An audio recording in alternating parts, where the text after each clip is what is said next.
আসসালামু আলাইকুম। নির্দিষ্ট একটা সময় মানুষ দাঁত ব্রাশ করতো না, তারা মনে করতো এটা অপ্রয়োজনীয়। ঠিক তখনই পেপসোডেন্ট কোম্পানি বাজারে আসে। তারা কাউকেই বলে না দাঁত ব্রাশ করুন, এটা অনেক ভালো। বরং তারা আবিষ্কার করলো একটা সূত্র, দৈনিক রুটিন এবং একটা শক্তিশালী পুরস্কার। প্রথমে তারা দেখালো দাঁতে ময়লা, দুর্গন্ধ, আয়নার সামনে দাঁড়িয়ে আত্মবিশ্বাসের সাথে কথা বলতে না পারা। তারপর দেখানো হলো প্রতিদিন নির্দিষ্ট একটা সময় দাঁত ব্রাশ করা, দৈনিক রুটিন ফলো করা। তারপর দেখানো হলো একটা শক্তিশালী পুরস্কার, সুন্দর হাসি, ফ্রেশ অনুভূতি, একটা আত্মবিশ্বাসী হাসি। এভাবেই তারা মার্কেটিং করতে শুরু করে।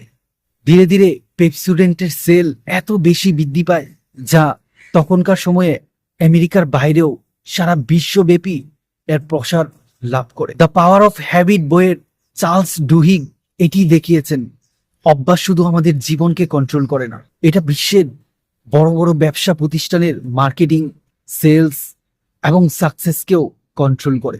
একটা অভ্যাস শুধুমাত্র মানুষের জীবন বদলায় না। আমরা দাঁত ব্রাশ করা কি পরিশ্রমের কাজ মনে করি?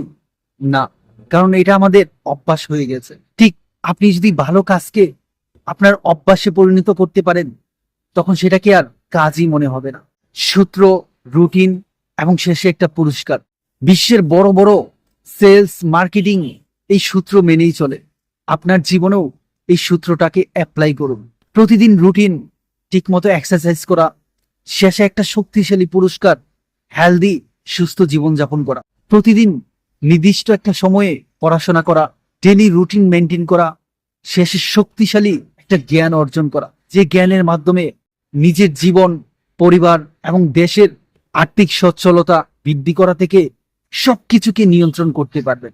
যদি এই সূত্র মেনে চলতে পারেন, তখন সবকিছুই আপনার কাছে দাঁত ব্রাশ করার মতো ইজি মনে হবে। এটা আমার কথা না, চার্লস ডুহিগ তার পাওয়ার অফ হ্যাবিট বইয়ের এটি দেখিয়েছেন। Thanks for watching. সালামু আলাইকুম।